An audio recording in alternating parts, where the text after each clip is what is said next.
Well, halftime here in Kansas City. Ave Maria leads Langston's 28-21. I want to show you real quick. I think it's kind of cool. There's Jamin Copeland. He's a head men's basketball coach. Ave Maria doing a halftime interview with the TV. I think that's kind of that's a stand-up guy right there, going over there and doing that interview at halftime. So this game kind of started out really favoring Ave Maria, faster pace. They were scoring at a pretty good clip. Jack Watkins came out hot as a pistol. But as the game kind of wore on in the first half, Langston seemed to get tougher and tougher, made it harder and harder for Ave Maria to score. You were mentioning about the turnovers. Ave Maria's got 9 turnovers. That's very uncharacteristic for them.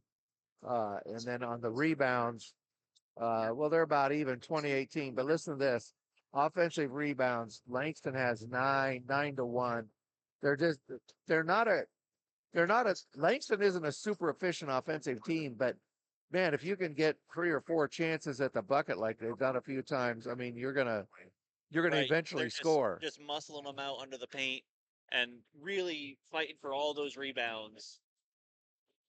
Okay, so let's look at Jack Watkins. He came out, man. He came out full of fire. He's got 10 points, 3 for 5 from the field, 4 for 4 from the line. And then Marlon Bennett and Michael Klikas both have 5 points. Klikas also has 4 rebounds, and Efforts has 5 rebounds. We've been talking about him all tournament. What a tough guy. Michael Klikas, What yeah, a monster. yeah. He just and what I noticed about him, and fans watch for this if you're in the arena here, he never changes expression. No, He could hit a 3, he could throw the ball away. He never changes expression. He just plays the game. He's really fun to watch.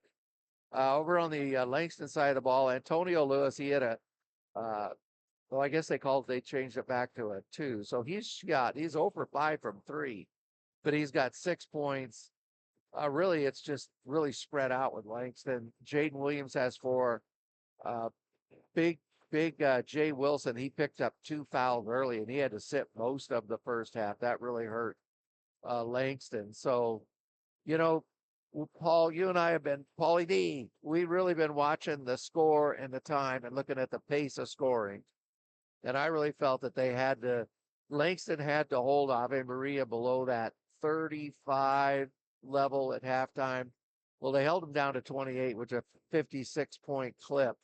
And Langston now is 21. Talk about what you saw just watching the game.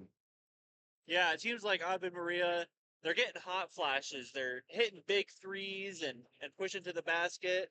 And then Langston will come out and they'll get a turnover or a steal. Really juxtaposition Yeah, of each other and their play styles. yeah. Uh, if you give Ave Maria room to work, they can be really dangerous. But Langston has really tightened up on it. Well, we're going to see. Remember, after the game, we have to break down pretty fast, so we'll just update you on the Substack. Where to find that? Go to your Google machine and put in Cascade Hoops Talk Substack. Hey, this has been really, really fun. This is after this game. There's one game left in the entire season. Can you One believe it game already? left in the entire season. I think about all the gyms I've been in over this season. 113 episodes of the podcast. Fly out here to Kansas City. You and I went to the tournament out in Indiana earlier this year. I mean, it's been boy. Wow. What a And now game. we're down at when this game ends, we got one game left this season. A couple things real quick. Go if you haven't yet, go to the YouTube. Again, put it in your Google machines. And we have coach interviews and player interviews from back here in Kansas City. If you really want to be entertained, watch the interview with Danny Neville and Chris Wright from Langston. That's pretty entertaining, but they're all good. And then Sunday we did the 8 player interviews, as well as we interviewed Nick Rule, the Hart commissioner, talking about NAI right way to play. Check those out, and we'll be back with you a little bit later. Watch the Substack and Twitter and Instagram for more updates. That's all I got.